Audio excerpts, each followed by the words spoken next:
parliamentarians play a critical role when it comes to legislation, when it comes to representation, when it comes to oversight rules, when it comes to budgetary issues. Parliaments are supposed to be the ones that write the contracts through which we acquire that debt.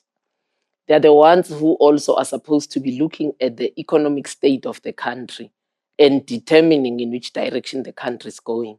They are ones who also, are drafting the economic policy and the 5-year economic plans of the country, reviewable each year. They should be able to be reminded of this very important and critical role that they have to play when it comes to countries borrowing, when it comes to countries actually spending judiciously and investing in capital projects that can actually assist African governments to service their debts and avoid, these debt traps that have been recurrent in African countries.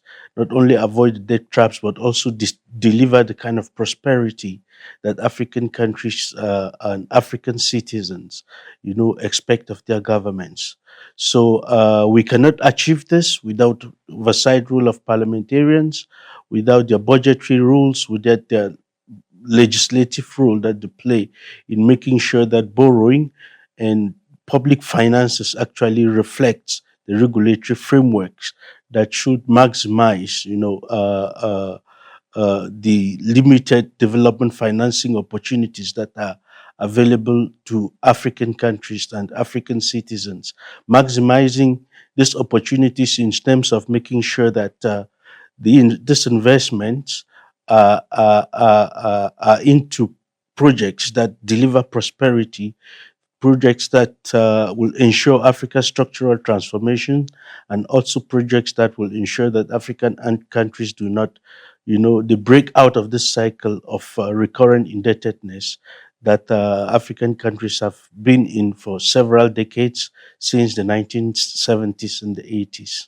We say that the number one expert when it comes to tax policy should be the MP, because one of the basic foundations of tax policy is that it must be legal. And for it to be legal, it needs to go through Parliament. And we hold the view that parliamentarians are not supposed to be rubber stampers. They need to interrogate tax policy, think about how tax contributes to development, but also think about how tax contributes to the ability for a government to finance its needs and to finance the basic needs of the members of the society. But most importantly, think about tax from the perspective of how we can use tax to improve our debt sustainability levels across Africa, because with better taxation systems, we can have lower debt or we can have more sustainable debt. There is a definite link between how Parliament is structured and debt and illicit financial flows. So it has to do with issues of accountability. Who is consulted for that debt to be taken? Is it even debated at National Assembly? And if it is debated at National Assembly, will the ruling party have its own? Because if they are more than opposition, even if opposition votes together, no matter how badly structured that contract of that debt is, it will pass because they'll put it to vote and they will say, party line says, for all ruling party MPs, you all vote yes. So it is those issues that link parliamentarism to the issue of debt. African countries are faced with a very challenging experience when it comes to implementing their development goals and, of course, mobilizing resources at scale to help them actually finance those goals. And it has pushed African countries into a very tight space where they are faced with huge debts. Some MPs themselves don't know about debt because that's the level of corruption and nepotism in some of the countries where debt becomes a prelude of cabinet and the contracting lender, whatever international financial institution, is sometimes not even debated in Parliament. So that's why I said it's a mutual process. It's what MPs can teach CSOs, but what CSOs can teach MPs.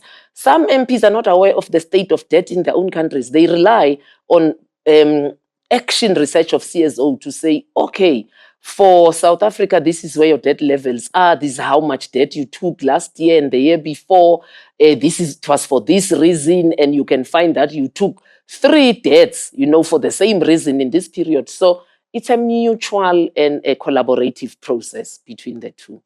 Parliamentarians need other people to work with them.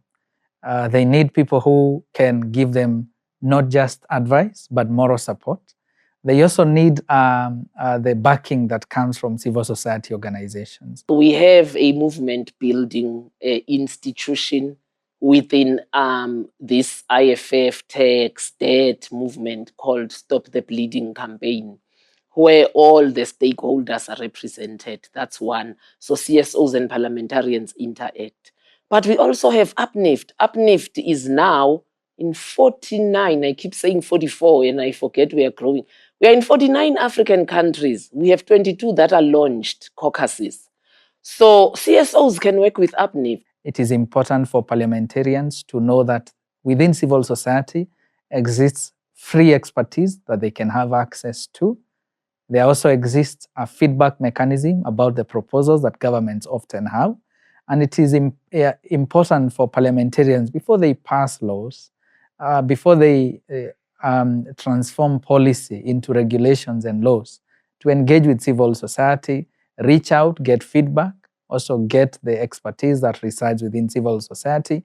But most importantly, civil society acts as an important, not adversary, but an important friend of members of parliament in the development of tax policy across Africa.